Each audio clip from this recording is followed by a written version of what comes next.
মাননীয় স্পিকার, আমি একজন আলিম মুফতি। আমাদের রাজনীতির ইতিহাস সবচেয়ে প্রাচীন। আলেমদের রাজনৈতিক ঐতিহ্য হাজার বছরেরও বেশি পুরানো। স্বাধীন বাংলার 500 বছর মুসলমানদের সরকার এদেশে কোরআন সুন্নাহর আলোকে রাষ্ট্র পরিচালনা করেছেন। 1203 সালের 5 রমজান বৃহস্পতিবার বাংলায় মুসলমানের স্বাধীন রাষ্ট্র কায়েম হয়। 1757 সালের 23 জুন পর্যন্ত এই দেশে মুসলমান শাসক মুফতি আলেমদের নেতৃত্বে যত্ন ও ভালোবাসায় উন্নত সমৃদ্ধ হয়। মাননীয় স্পিকার, ব্রিটিশ উপনিবেশ কায়েমের পর সর্বপ্রথম আলেমদের নেতা মৌলানা শাহ আব্দুল আজিজ মুহাদ্দিস দেহলভী রহমতুল্লাহি তাআলা আলাইহি ইংরেজের বিরুদ্ধে প্রথম বিদ্রোহ ঘোষণা করে ফতোয়া প্রদান করেন।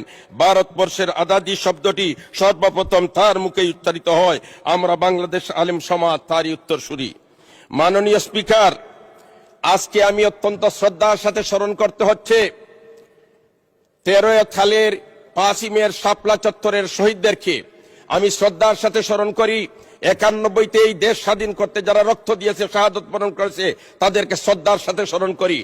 সাথে সাথে 90-এর এই আন্দোলনে যারা অংশগ্রহণ করেছেন, বিশেষ করে 24শে জুলাইয়ের আন্দোলনে যারা শাহাদত বরণ করেছেন, আমরা তাদেরকে শ্রদ্ধার সাথে স্মরণ করি এবং যারা পুণ্যত্ব বরণ করেছেন, আমি তাদের জন্য দোয়া করি আল্লাহ রাব্বুল আলামিন তাদেরকে সুস্থতা দান করুক।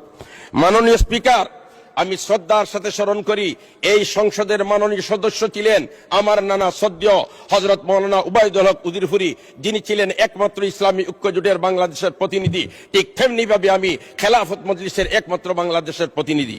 মাননীয় স্পিকার, আমি শ্রদ্ধার সাথে স্মরণ করি এই হেফাজতের আন্দোলনের নেতৃত্ব দানকারী শাইখুল ইসলাম আল্লামা আহমদ শফি রহমতুল্লাহ আলাইহিকে। আমি শ্রদ্ধার সাথে স্মরণ করি মজলুম আলিমে দ্বীন হযরত মাওলানা জুনায়েদ বাবুনগরী রহমতুল্লাহ আলাইহি সহ এই দেশের জন্য, এই মিল্লতের জন্য, এই সমাজের জন্য যারা আত্মত্যাগ করেছেন, আমি তাদেরকে শ্রদ্ধার সাথে স্মরণ করি।